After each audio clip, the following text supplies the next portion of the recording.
Hello बच्चों, let's discuss this question.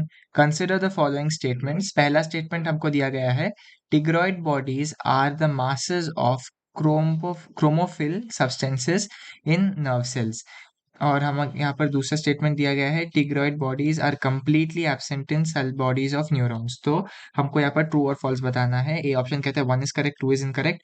B option कहता है one is incorrect, two is correct. C option कहता है both one and two are correct and D option कहता है both one and two are incorrect. तो इस question को सॉल्व करने का जो की कॉन्सेप्ट है वो है आपके टिग्रॉइड बॉडीज को पहले समझना। और यहाँ पर बेसिकली ये क्रोमोफिल ने क्रोमोफिल सब्सटेंस होना चाहिए। नर्व सेल्स मासेस ऑफ और are completely absent in nerve cell bodies of neurons. ठीक है, तो अभी ये सेकंड ऑप्शन सेकंड स्टेटमेंट है, थर्ड स्टेटमेंट नहीं है।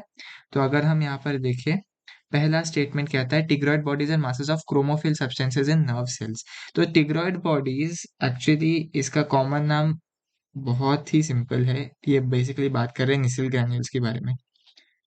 तो निसिल ग्रैन्यूल्स, आपको बस क्वेश्चन में इतना ही पहचानना था कि टिग्रॉइड बॉडीज निसिल ग्रैन्यूल्स है। अभी सारे स्टेटमेंट्स को निसिल ग्रैन्यूल्स के रिस्पेक्ट में हम ट्रीट करेंगे।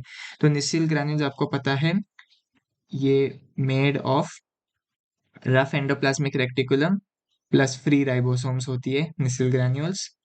और साथ ही साथ हम कहते हैं कि निसिल ग्रैन्यूल्स जो है वो क्रोमोफिल सब्सटेंसेस होती है, क्रोमोफिल सब्सटेंसेस होती है। और क्रोमोफिल सब्सटेंसेस का मतलब क्या होता है? क्रोमोफिल सब्सटेंसेस का मतलब होता है वो सब्सटेंसेस जो कि सिमिलर टू क्रोमैटिन स्टेन करते हैं विथ बेसिक डाइज। तो क्रोमोफिल सब्सटेंसेस क्या होते हैं? Those substances those substances which stain similar to chromatin which stain similar to chromatin with basic dyes। तो जब आप इन सब्सटेंसेस को बेसिक डाई के साथ स्टेन करोगे तो क्रोमैटिन जिस भी पैटर्न में स्टेन होता है उसी पैटर्न में आपको क्रोमोफिल सब्सटेंसेस भी स्टेन होते हुए दिखेगी। और बेसिकली निसिल ग्रैन्यूल्स का मेन फंक्शन क्या है? ये प्रोटीन्स को प्रोड्यूस करता है, प्रोड्यूसेस प्रोटीन्स।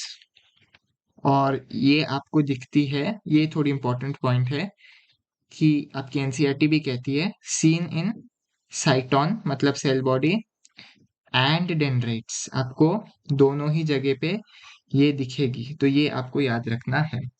तो हमने बेसिकली देखा कि टिग्रॉइड बॉडीज निसिल ग्रैन्यूल्स का ही दूसरा नाम है। निसिल ग्रैन्यूल्स रफ एंडोप्लाज्मिक रेटिकुलम और फ्री राइबोसोम्स के मिलन से बनता है। और ये एक क्रोमोफिल सब्सटेंस है, जिसका मतलब है कि वो सब्सटेंसेस जो स्टेन करते हैं similar to chromatin with basic dye. तो ये प्रोड्यूस करती है प्रोटीन्स को, और ये दिखती है साइटोन में और डेंड्राइट्स दोनों में ही दिखती है। केवल एक्सॉन एक्सॉन एंडिंग्स में ये नहीं दिखती। तो चलिए वापस से हम स्टेटमेंट्स देखते हैं। पहला स्टेटमेंट कहता है tigroid bodies are masses of chromophil substances in nerve cells. तो ये बिल्कुल सही है, हमने देखा है।